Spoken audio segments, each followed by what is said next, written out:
Hi friends, this week we're reading Parshat Chukat, and we're reading about the sad episode of the waters of Mira, the waters of the rock that Moshe struck instead of talking to him as instructed God.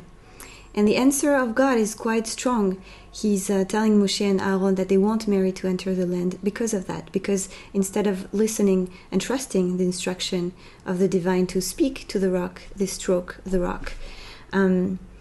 And God says in verse 12 of chapter 20, he says, Ki lo emantem bi, because you didn't have faith in me, emunah. You didn't have faith in me.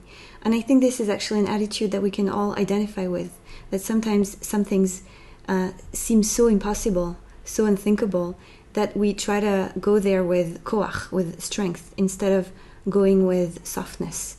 Even if we're being told what to do, even if we're being given instructions, right, which are a kind of promise, like if you do this, this will happen. But when we lack self-confidence, sometimes we just don't have the strength actually to believe the promise, in a way, to believe the instructions, which is really emunah, right? To believe that yes, if it's been said, it will happen. And then we try to go from a place of force, from a place of control.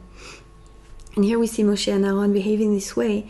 And actually it's very interesting because the Midrash, both the Midrash Tanchuma and also Midrash Rabbah, are comparing the attitude of Moshe and Aaron to the attitude of the spies of the Miraglim in Parshat Shlach Lecha that we read not so long ago, really comparing both attitudes, showing a lack of emunah, a lack of faith. So in the case of Moshe and Aaron, of Moshe, it's acting physically instead of just talking to the rock.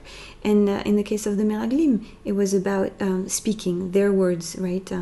Giving a different account of reality and a kind of pessimistic vision. And there's something really touching to me about the Midrash comparing Moshe and Aaron to the spies, to the Miraglim, reminding us the humanity, the deep humanity of our leaders and their weaknesses. And also something really beautiful about reminding us actually of the importance of emunah in the spiritual work, the importance of faith. And sometimes in mindfulness practice, we can tend to think that everything is on our shoulders, that everything is up to us, right? Because it's a practice that can be quite independent, if not lonely, sitting meditation on a regular basis, mindfulness in the way we eat, in the way we respond to emails, in the way we talk to people, in the way we take care of our bodies. This is something that's very personal, right? And I see in this parasha really an invitation to remind us in our own spiritual practice the element of faith. Maybe if Moshe had been more confident, had connected more to emunah, maybe he would have been more mindful and he would have been capable, instead of going into kind of an impulse of talking to the rock. So that's the kavanah I wanted to share with you for this week. May we have faith. May we connect to faith, to emunah, which seems appropriate in the month of Tammuz, as we start getting ready for the 3 weeks and entering kind of darkness, and the month of Tammuz opening on faith, in a way, on chazon, on vision. So may we have faith, may we have emunah, may we have vision. This was Mira, Neshama for Or Alev. Shabbat Shalom.